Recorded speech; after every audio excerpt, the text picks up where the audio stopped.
Viridian, The Green Guide, by Clouds. My head in the clouds not coming down. Read by Oakshadow 5. Chapter 69. Opportunities.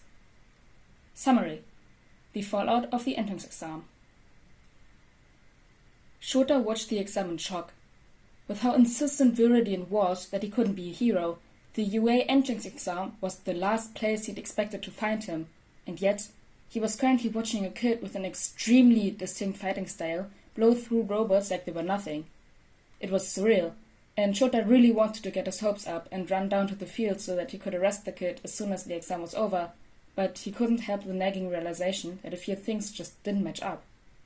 First of all, Viridian was the type of person who always gave his all. Or at least Shota thought he was. However, even after 10 months, Shota had never once heard of him using an electricity quirk, even in fights where using a quirk like that could have made the difference between victory and failure. A few vigilantes chose to hide their quirks, of course, but those were usually planning on being vigilantes long-term, and Viridian hadn't been in that mindset when he was first establishing himself. He'd been planning on dying within the first few months, so there was no reason for him to hide a quirk, even if it could have identified him. Which brought Shota to his current question. If the kid he was watching take the exam really was Viridian, why had he completely ignored a powerful potential weapon that could have helped him fight and save people? However, even if Shota ignored the whole quirk inconsistency, things still didn't add up. He'd asked to see the file, and this Denki Kaminari didn't look anything like his problem child. That could be explained away too, of course, by saying that he might know someone with a quirk that switched faces or changed someone's appearance, or even that he knew enough about makeup and cosplay to be able to pass for another person in the low light and high adrenaline environment that was nighttime heroics. But again, the only people who would think about disguising themselves like that were those that were capable of planning for the future. Viridian hadn't been planning on living long enough for being recognized to ever become a real problem. Which left the obvious conclusion that this kid wasn't Viridian at all, but that somehow seemed the most illogical possibility that Shota had considered yet. As far as Shota knew, Viridian didn't have any formal combat training. He had learned to fight on the streets watching pro heroes take down villains and then taking them down himself, so his fighting style was one of a kind and wasn't something that Shota had ever seen anywhere else. It was completely unique to the problem child, and it would stand to reason that the only person alive that would fight with a style identical to Viridian's was the vigilante himself. The longer he watched the exam, however, the more Shota had to begrudgingly admit that the fighting styles weren't exactly identical. Kaminari used many of the same moves and techniques that Viridian did, but he heavily incorporated electricity, and he didn't use pipes or a slingshot, even though pipes would probably prove useful in the long run if he knew how to use them. Viridian moved the same way Kaminari did, but he relied primarily on weapons and improvised strategies instead of his quirk, which was why his file was full of theories about various mental quirks rather than something more combat-oriented. By the end of the exam, Shota was still only about 50% sure that he'd actually found Viridian's civilian identity. He would need to actually confront the kid to be sure, but even though he tried telling himself that this whole situation was too good to be true, he couldn't help getting his hopes up. If this kid really was his problem child, this would be the perfect opportunity to get him off the streets, out of dangerous cases, and into therapy. It was almost too much to hope for. When the final bell announced the end of the exam, Shota cleared his throat. I have a few questions for one of the examinees. Is there any way we could ask Denki Kaminari to stick around for a few minutes? Mike chuckled and pointed at the screen. It looks like he's not gonna have much of a choice if the recovery girl has anything to say about it. It looks like he overused his quirk or something to stop that zero-pointer there at the end. Sure enough, when Shota turned back to the screen, Kaminari was simply wandering around the fake city with a dazed, happy look on his face. The girl he'd saved, Uraraka, had hurried to help him down from the robot and was currently guiding him by the elbow to make sure that he didn't run onto a wall or trip over any of the debris that was scattered throughout the city. Shota made a note to ask Nezu about adding a few more rescue points to her total, because even if the exam was technically over, the true mark of a hero was saving people even when no one was watching. Knowing the word, though, he was already taking that into account.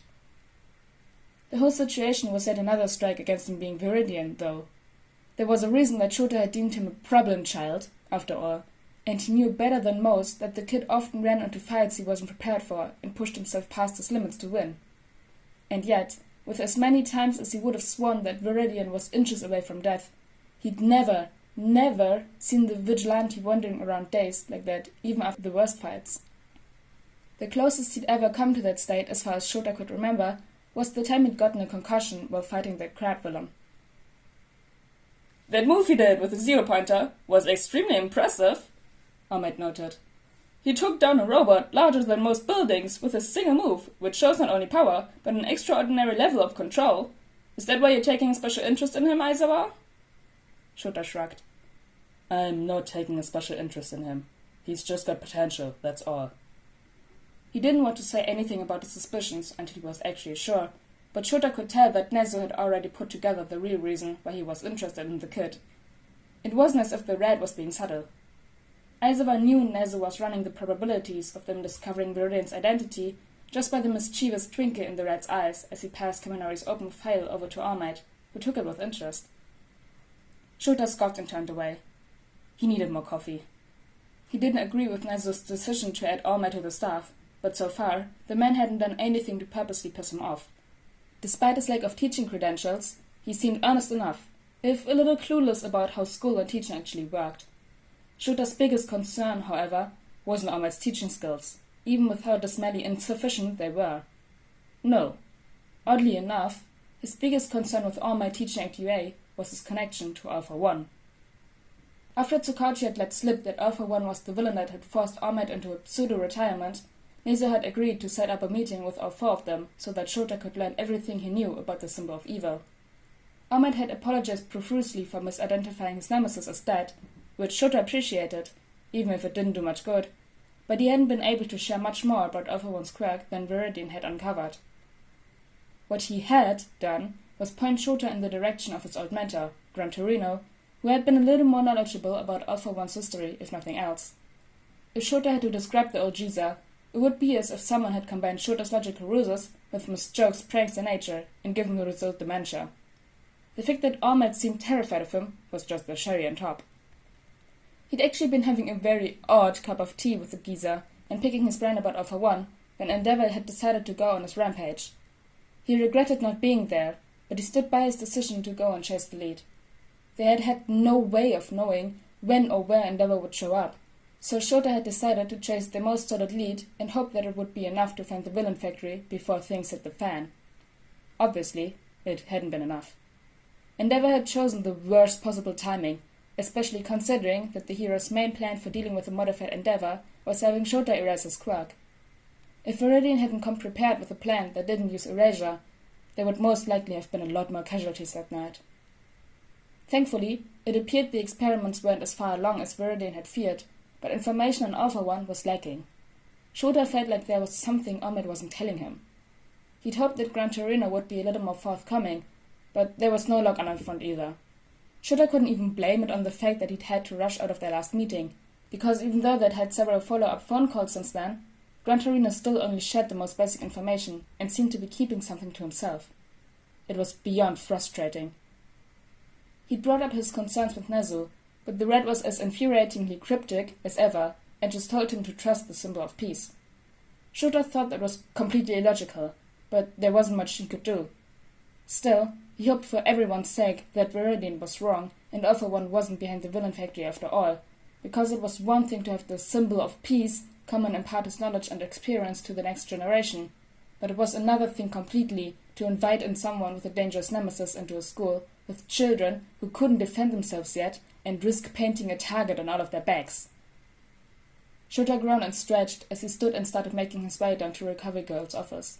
He could deal with Alpha 1 and Ahmed's secrets later. For right now, he had to go meet the kid who was hopefully his vigilante problem child. At this point, he was just trying to make things one mystery at a time. Katsuki didn't know how he was supposed to feel walking away from UA. He'd passed the exam, there was no way he hadn't, but the jealous and amazed looks that he wouldn't even have noticed a month ago now just irked him. He wasn't better than any of them, not really.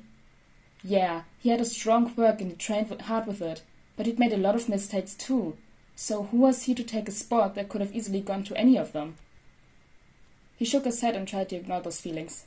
There wasn't really anything he could do about it besides keep working hard and try to deserve his place, so there wasn't any point in worrying about it.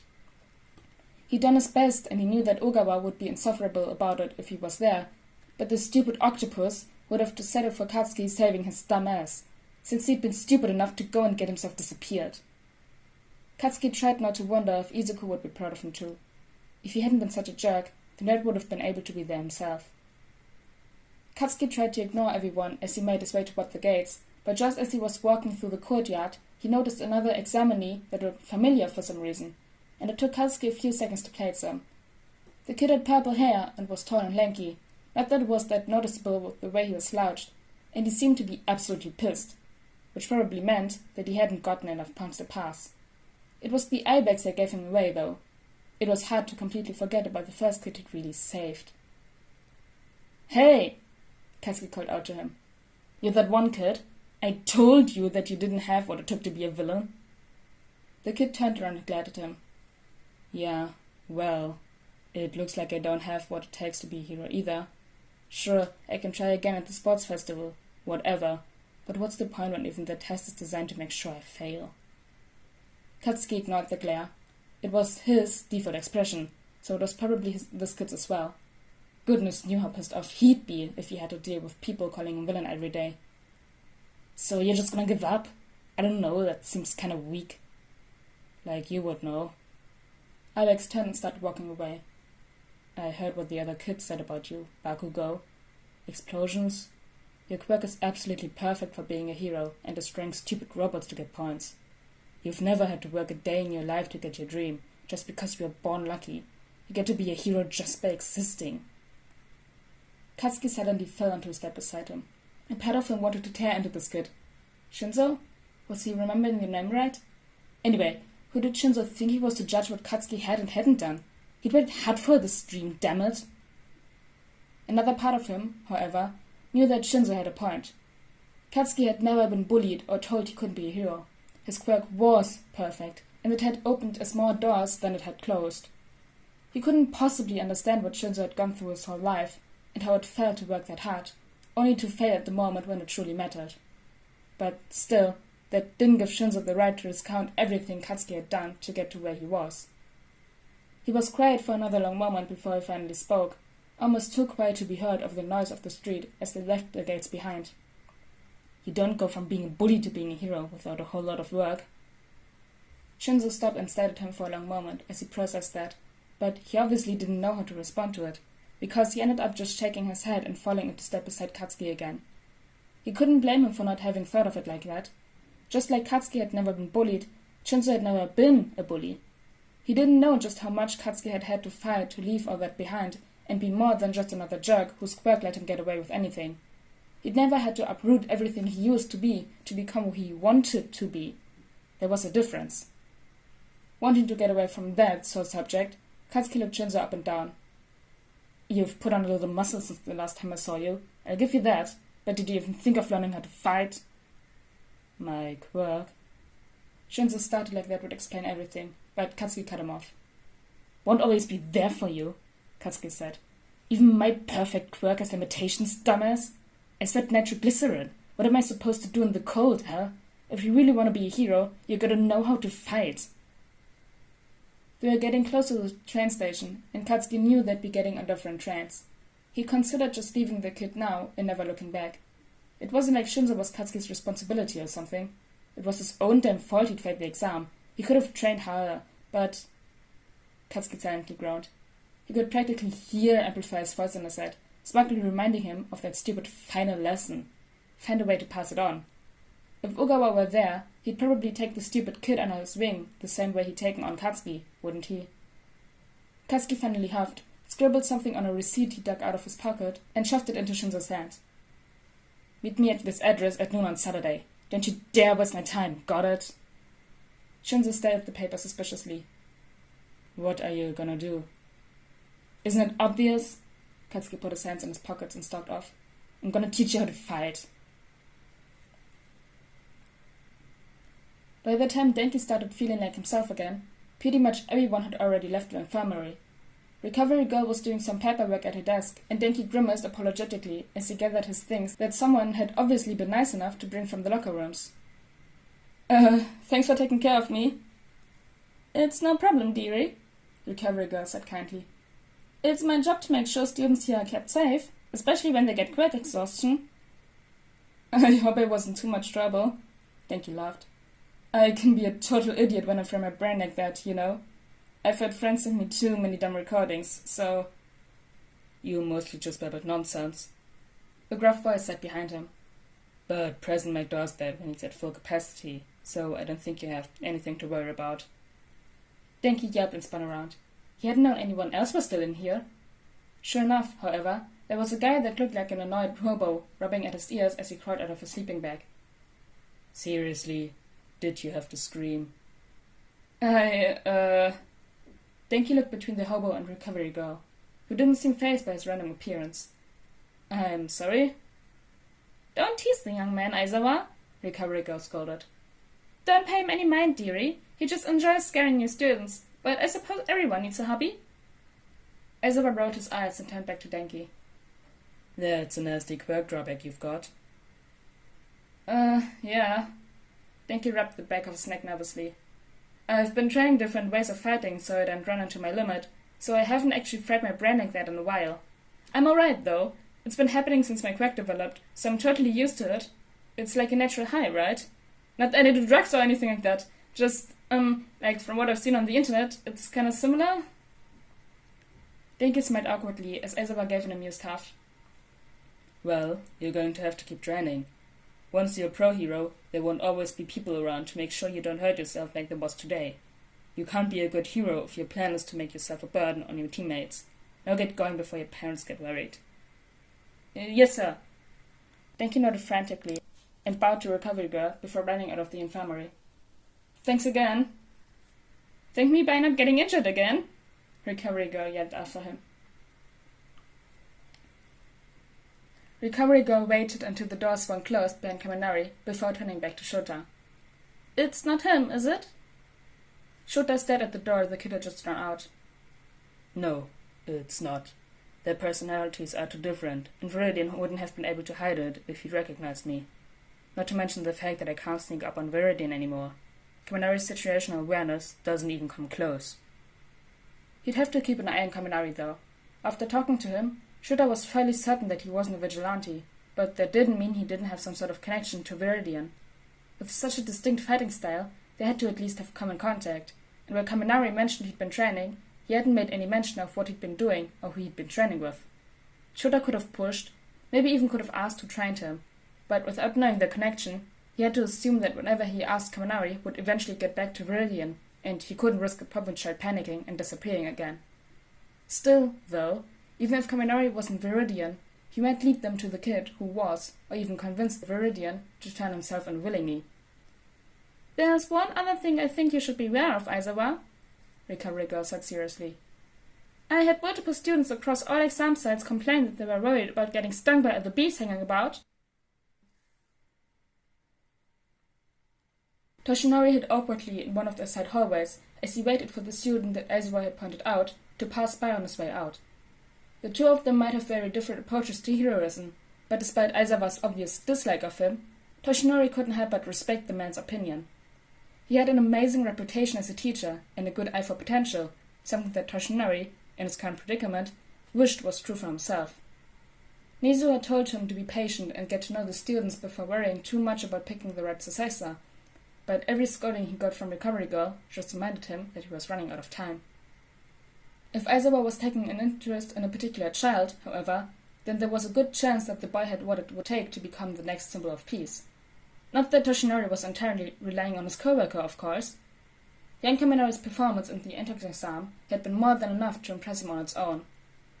He obviously had excellent control of a very powerful and dangerous quirk, which would hopefully make the transition to one for all much less painful than it could be, and he'd honed his body for combat, so the boy already had enough muscle that the quirk shouldn't blow his limbs off. Physically, the boy was exactly what he was looking for. That wasn't what had impressed him the most, however. No, what had impressed Toshinori the most had been the way that Kaminari had obviously known that the zero-pointer would take him beyond his quirk's limits. but he'd done it anyway, just to save a fellow examinee. It was that dedication to save people, no matter what, that would make him a great hero and a perfect successor for One for All. When he saw the distinct yellow and black hair rushing toward him down the hall, Toshinori grew into his muscle form and stepped out in front of him, making the young man fall on his rear end in surprise and shock. "All Might?" Toshinori grinned. "I am here!"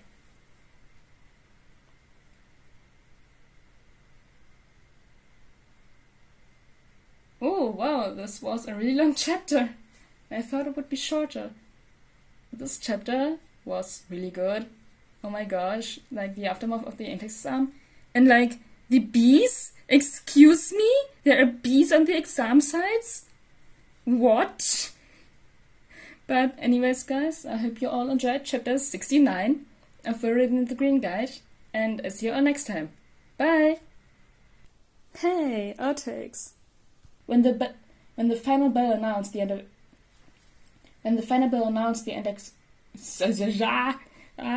the end of the exam.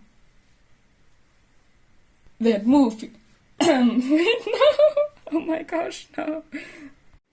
That move he did with the 0-pointer. Wait, where am I? No! Despite his lack of teaching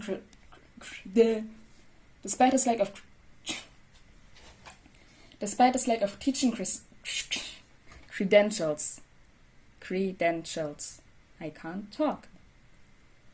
I had multiple students across all exam sites complain that they were worried about getting stung by other bees hanging about. Oh fuck, oh shit, oh fuck, oh shit, oh shit, why are the bees in the exam sites? Oh my god, shit! That's bad. That's really fucking bad.